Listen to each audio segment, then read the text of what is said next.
tonight, as you drift into this peaceful state, we're going to take a journey through time and thought, exploring the mind of one of history's most fascinating and misunderstood philosophers. We're traveling back to 19th century Germany to meet a man whose ideas would shake the foundations of Western thinking and continue to influence how we understand ourselves today. His name was Friedrich Nietzsche. Picture, if you will, a small town called Rupken, nestled in the quiet countryside near Leipzig. It's October of 1844, and in a modest parsonage, a child is born who will one day declare that God is dead and challenge humanity to create its own meaning. But that's getting ahead of our story. For now, young Friedrich is simply a bright-eyed boy growing up in a household of devout Lutheran ministers, surrounded by prayers and hymns and the certainty of faith. Tragedy visited this household early. When Friedrich was only 4 years old, his father died from a mysterious brain ailment. The boy would later recall disturbing dreams from that time, visions that seemed to foretell the death. A year later, his younger brother Joseph also passed away.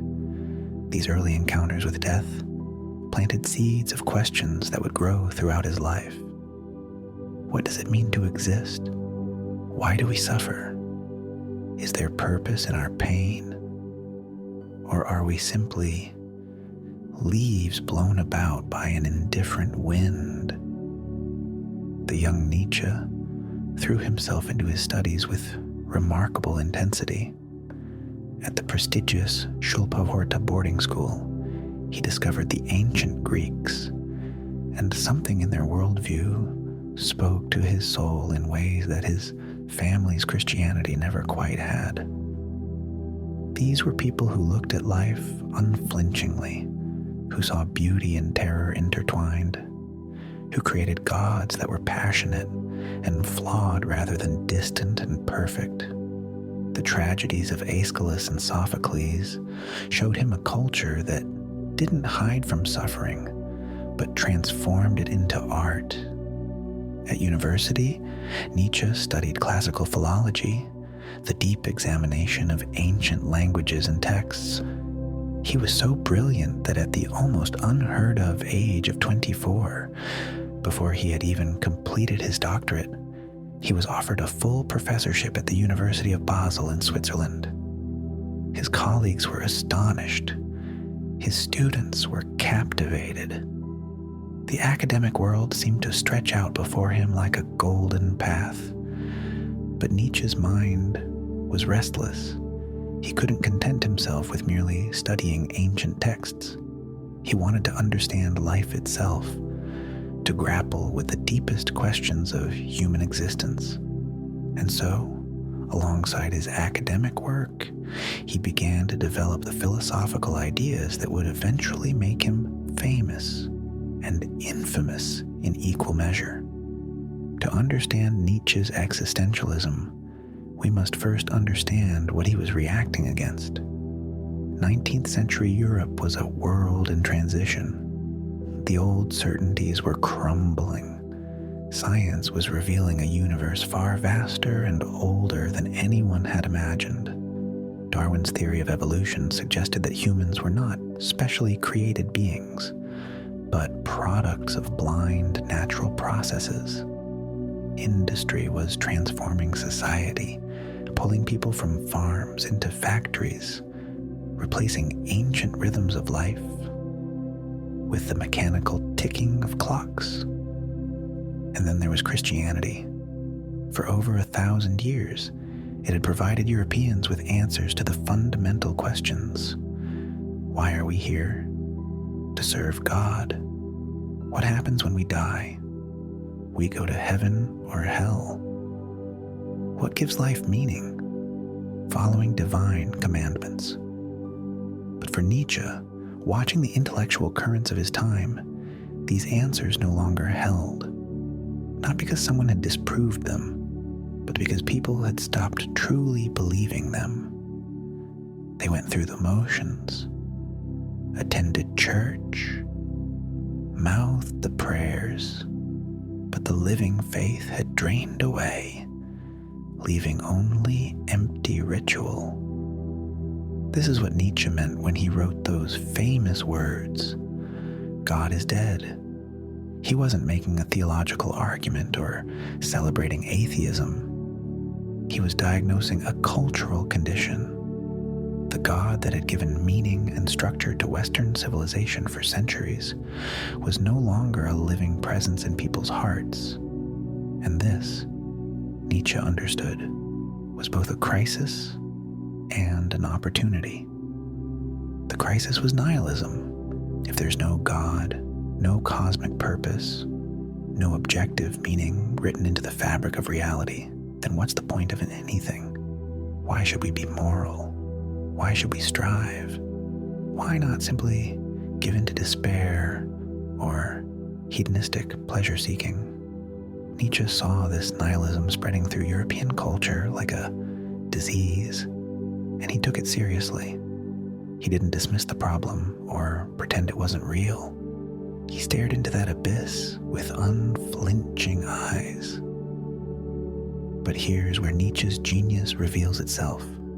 Where others saw only darkness, he saw a possibility. Yes, there's no pre-given meaning to existence. Yes, we are finite creatures in an indifferent universe. Yes, we will suffer and die and be forgotten.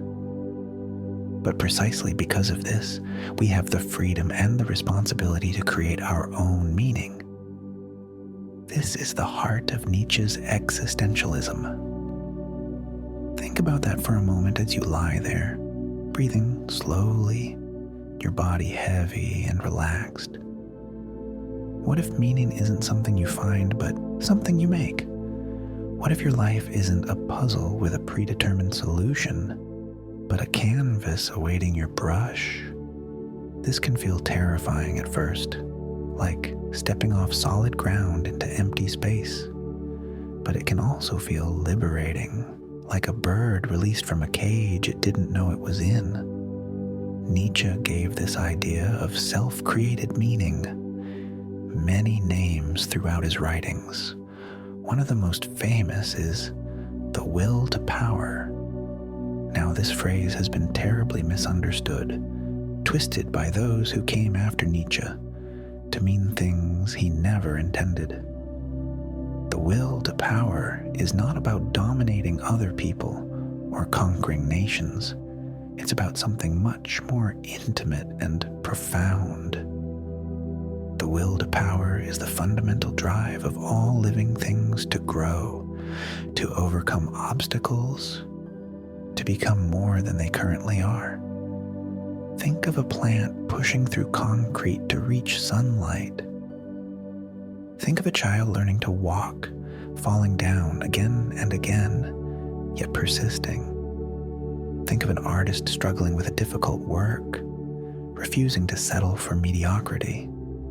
This is the will to power in action, not the desire to dominate others, but the desire to overcome oneself, to transcend one's limitations, to create and to grow and to become. For Nietzsche, the highest expression of the will to power is what he called self-overcoming. This is the continuous process of challenging your own assumptions, questioning your own beliefs, pushing past your own boundaries.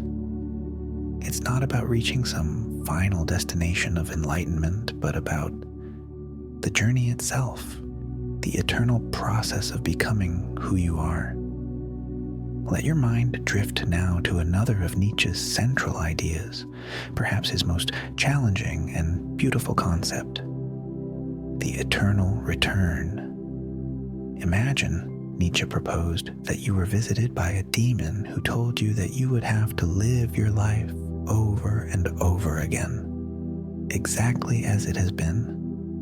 Every joy and every sorrow, every triumph and every failure, every moment of boredom and every flash of ecstasy for all eternity. How would you react to this news? If the thought fills you with horror, Nietzsche would say, then perhaps you're not living the life you truly want. But if you could embrace this idea, if you could say yes to your life so completely that you'd be willing to repeat it infinitely, then you've achieved what Nietzsche called amor fati, the love of fate. This isn't passive resignation to whatever happens. It's an active, joyful affirmation of life in all its complexity, including its pain and struggle. The eternal return isn't meant to be taken literally as a cosmological theory. It's a thought experiment, a tool for examining your life. When you face a decision, ask yourself, would I be willing to make this choice again and again for eternity? If the answer is no, perhaps it's not the right choice. If the answer is yes, move forward with full commitment. This is how Nietzsche thought we could live authentically, without regret, without the wish that things had been different. As you lie there, letting these ideas wash over you like gentle waves, consider how radical this philosophy was in its time. Nietzsche was writing in an era when most people still believed in absolute moral truths handed down from God, when the individual was supposed to subordinate themselves to family, church, and state. And here was this brilliant, troubled professor saying that we must create our own values, that we must have the courage to stand alone, that the herd mentality was the enemy of human flourishing. He introduced the concept he called the Übermensch, often translated as the Superman or Overman. This too has been grievously misunderstood. The Übermensch is not a biological superior race or a political dictator. The Übermensch is a type of person who has moved beyond the need for externally imposed meaning, who creates their own values, who says yes to life despite its suffering, who channels their will to power into creative self-transformation rather than domination of others. The Übermensch is not someone who exists yet, but an aspiration, a direction for human evolution. Nietzsche believed that humanity was a bridge, not a destination. We are something that must be surpassed, not through genetic engineering or political revolution, but through the hard work of individual self-creation. Each person who takes responsibility for their own meaning, who lives authentically rather than following the crowd, takes a small step toward this higher possibility. But Nietzsche was no naive optimist. He understood that most people would not take this path. He wrote extensively about what he called the last man, the opposite of the Übermensch. The last man is comfortable, safe, and utterly mediocre. The last man has no great passions, no deep commitments, no willingness to risk anything. The last man just wants to be happy in the smallest sense, to avoid discomfort, to be like everyone else. Nietzsche saw this type becoming more common in modern society, and he was horrified by it. This vision of the last man has proven remarkably prescient. Look around at our world of endless entertainment, of social media that reduces complex people to carefully curated images, of cultures that prize comfort over growth and safety over adventure. Nietzsche saw this coming over a century ago, but he also offered an alternative, a path for those with the courage to take it. Now let's consider how Nietzsche's contemporaries received his ideas. During his own lifetime, Nietzsche was almost completely unknown. His books sold poorly. His academic career ended early due to severe health problems, including debilitating migraines and eye pain that made reading and writing torture. He spent his middle years wandering through Europe, staying in boarding houses and cheap hotels, writing feverishly despite his pain, sending manuscripts to publishers who largely ignored them. The few readers who did engage with his work often misunderstood it. Some saw him as simply attacking Christianity and morality without understanding the deeper project of reconstruction. Others found his aphoristic style confusing, his deliberate contradictions frustrating. His use of hyperbole and provocation was taken literally by those who missed the irony and complexity beneath the surface. And then came the tragedy that would shape Nietzsche's legacy in ways he never could have anticipated. In January of 1889, in the Italian city of Turin, Nietzsche suffered a complete mental collapse. The story goes that he witnessed a horse being beaten in the street, threw his arms around the animal's neck to protect it, and then collapsed. He never recovered his sanity. He spent the remaining 11 years of his life in the care of his mother and then his sister, unable to write, barely able to communicate, a living ghost of the brilliant mind that had once burned so brightly. His sister Elizabeth was a complicated figure. She had married a man with anti-Semitic views and had helped him establish a racist colony in Paraguay. After Nietzsche's collapse, she took control of his unpublished writings and his literary estate. She edited his works, sometimes altering passages to align with her own nationalistic and anti-Semitic agenda. She promoted a version of Nietzsche that he himself would have despised. This distorted Nietzsche became popular in the early 20th century, particularly among German nationalists. When the Nazi Party rose to power, they claimed Nietzsche as one of their intellectual predecessors. His concept of the Übermensch was twisted into a justification for racial hierarchy. His critique of Christian slave morality was used to support violent conquest. His complex, nuanced philosophy was reduced to crude slogans. It's hard to overstate how wrong this interpretation was. Nietzsche had explicitly rejected anti-Semitism, mocking it as a resentful ideology for small minds. He had broken off his friendship with the composer, Richard Wagner, partly because of Wagner's anti-Semitic views. He praised Jewish culture for its intellectual vitality. He saw nationalism as another form of herd mentality, a cowardly retreat from individual responsibility into collective identity. If he could have seen how the Nazis used his work, he would have been appalled.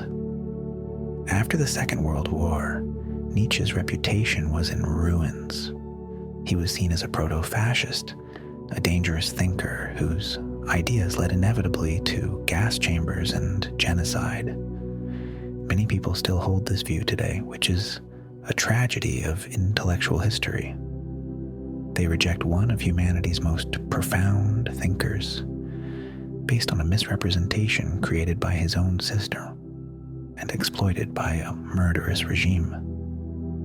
But gradually, scholars began to look more carefully at what Nietzsche actually wrote, separated from the layers of distortion that had accumulated.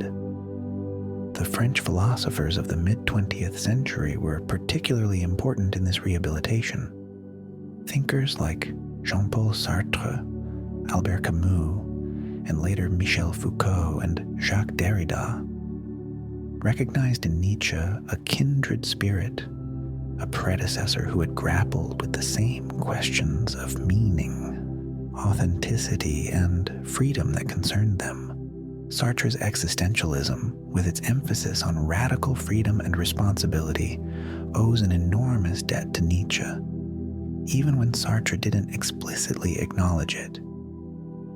Camus' absurdism, his insistence that we must imagine Sisyphus happy as he rolls his boulder up the hill for eternity, echoes Nietzsche's amor fati, the idea that existence precedes essence, that we are not born with a predetermined nature, but create ourselves through our choices, is Nietzschean to its core.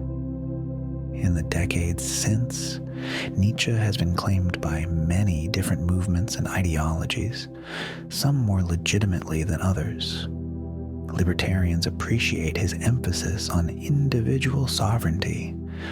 Feminists have found value in his critique of herd morality and his concept of self-creation. Postmodernists draw on his perspectivism, his argument that there are no absolute truths, only interpretations from particular points of view. Psychologists, particularly those influenced by Jung, see in Nietzsche's concept of self overcoming an anticipation of the individuation process. Even religious thinkers have found unexpected value in Nietzsche's work. By declaring that God is dead, he forced theologians to grapple with the question of what a living faith might look like in the modern world. His critique of Christianity was specifically aimed at what he saw as its life-denying, weakness-glorifying aspects, not at genuine spiritual striving.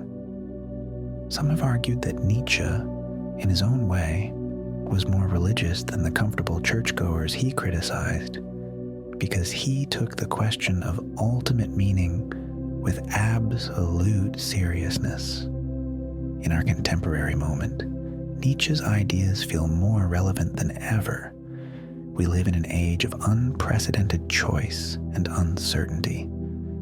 Traditional sources of meaning, whether religious, national, or familial, have weakened their hold. We are bombarded with information, but starved for wisdom.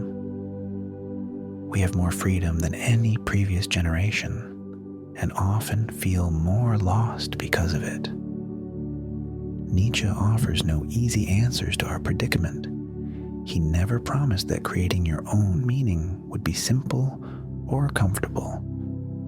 In fact, he insisted that it requires tremendous courage, what he called the courage of one's convictions, and even more, the courage to attack one's convictions.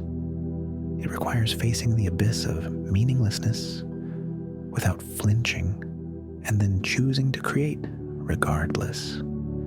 It requires saying yes to life, even when life hurts. But for those willing to undertake this difficult path, Nietzsche offers something valuable. He offers permission to be yourself, to stop trying to fit into molds created by others, to honor your unique drives and visions. He offers a way to find meaning, not by discovering some pre-existing truth, but by living creatively, by treating your existence as a work of art that you are always in the process of making. Think again, as you drift deeper into relaxation, about the eternal return. Think about this day that just ended, with all its moments both mundane and memorable. Would you live it again? And if not, what would you change? Not in some fantasy of different circumstances, but in how you showed up, how you engaged, how you created or failed to create meaning in the hours you were given.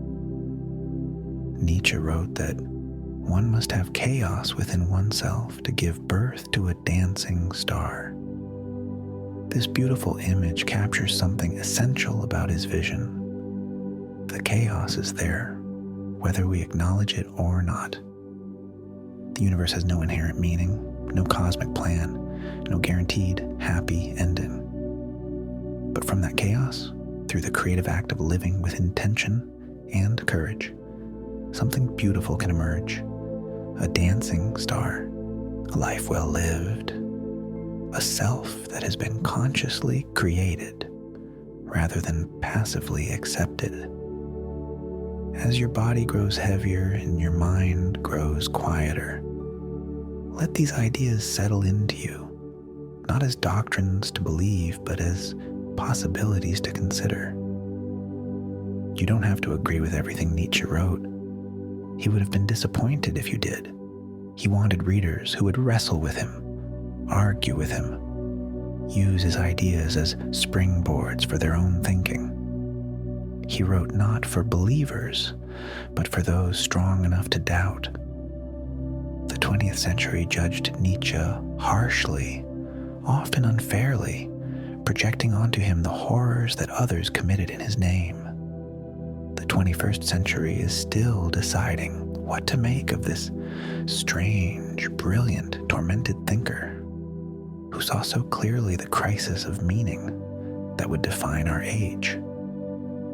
Perhaps his greatest gift is not any particular doctrine, but his example of fearless questioning, of refusing to accept comfortable lies, of insisting that each person must confront the deepest questions for themselves. What does it mean to exist?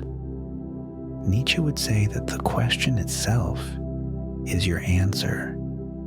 The fact that you can ask it, that you can reflect on your own being, that you can imagine things being otherwise than they are.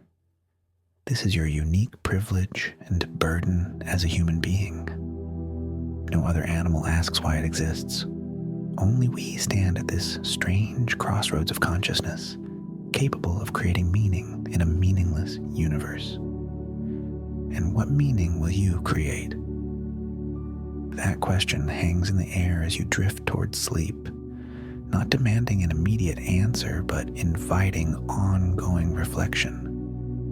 Tomorrow will bring its own opportunities for creation, its own chances to say yes or no to life, its own moments of choice that shape who you are becoming.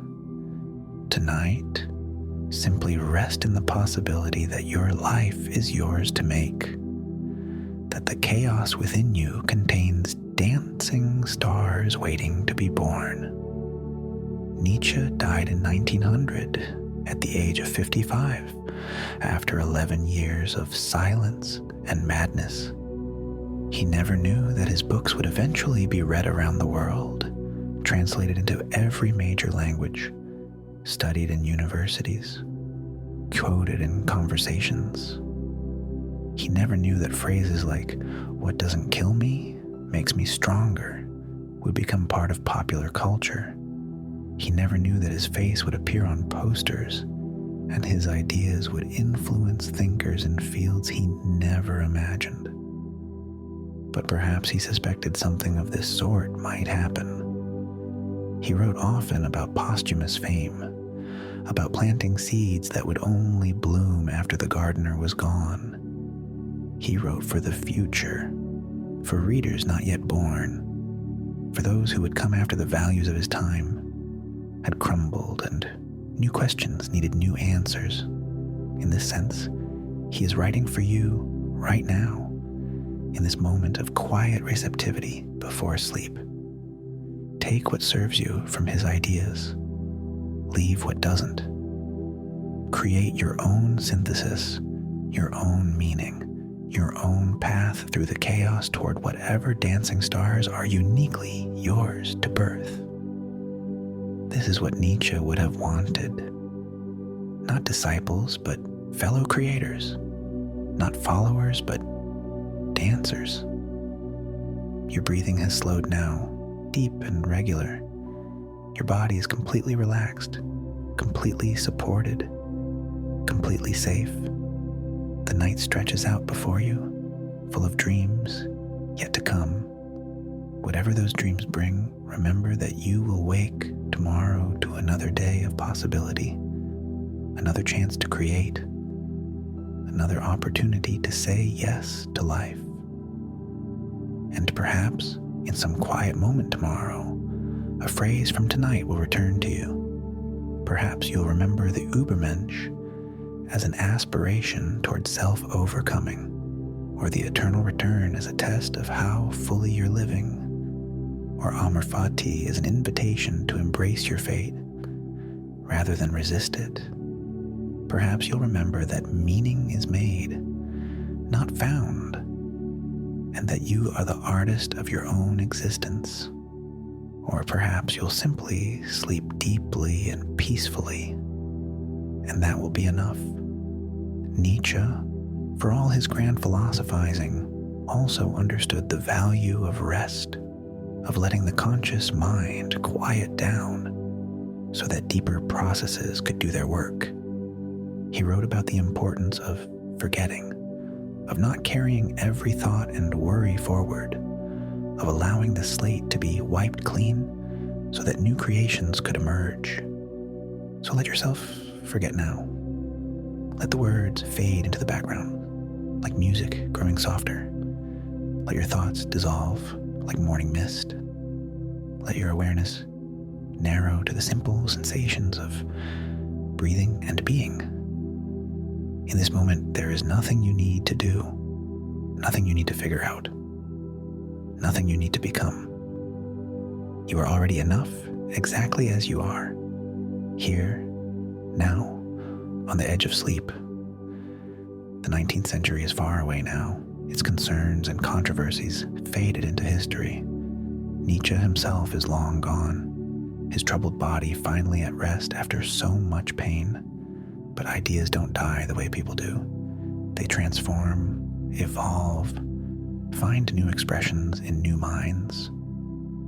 The questions Nietzsche asked are still our questions. The challenges he identified are still our challenges. The invitation he extended to create ourselves anew, to dance even in the face of meaninglessness, to become who we are. That invitation remains open.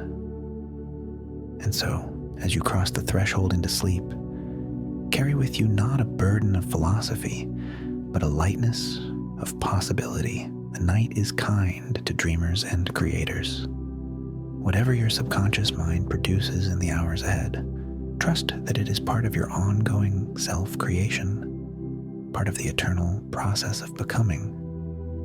You are always in the process of being born, always on the way toward a self you haven't yet fully met. Sleep well, dream well, and when you wake, remember that another day of creation awaits, another canvas for your particular art, another chapter in the story only you can write. Nietzsche would tell you to make it a story worth living again and again, for eternity. But for now, there is only this breath, and then the next, and then the gentle descent into the peace that comes when we finally, fully let go. The world will still be there tomorrow, with all its chaos and possibility. Your life will still be there, waiting for whatever meaning you choose to give it. But right now, in this moment between waking and sleeping, there's only rest, only peace, only the profound simplicity of existing, of being here, of breathing in and breathing out as countless humans have done before you, and countless will do after. You are part of that great chain of existence, connected to all who have asked these ancient questions, all who have struggled with meaning, all who have tried to create something beautiful from the raw material of their lives. Nietzsche is part of that chain too, a link that still vibrates with energy more than a century after his physical form returned to the earth. Let your eyes grow heavy now, if they haven't already. Let your mind grow quiet. Let your heart beat its steady rhythm, asking nothing, needing nothing, simply being. The philosophy can wait until tomorrow. The big questions will still be there when you wake. Tonight is for rest, for renewal, for the simple animal pleasure of sleep. good night. May your dreams be kind, your sleep be deep, and your tomorrow be full of possibility. In the words Nietzsche never wrote but surely would have understood, be gentle with yourself, be patient with your becoming, and never stop creating the life that is uniquely, irreplaceably, beautifully yours. And now, nothing more needs to be said. Only silence, only breath, only the soft embrace of sleep reaching up to take you. Let it take you. You are safe. You are held. You are exactly where you need to be. Rest now. Rest.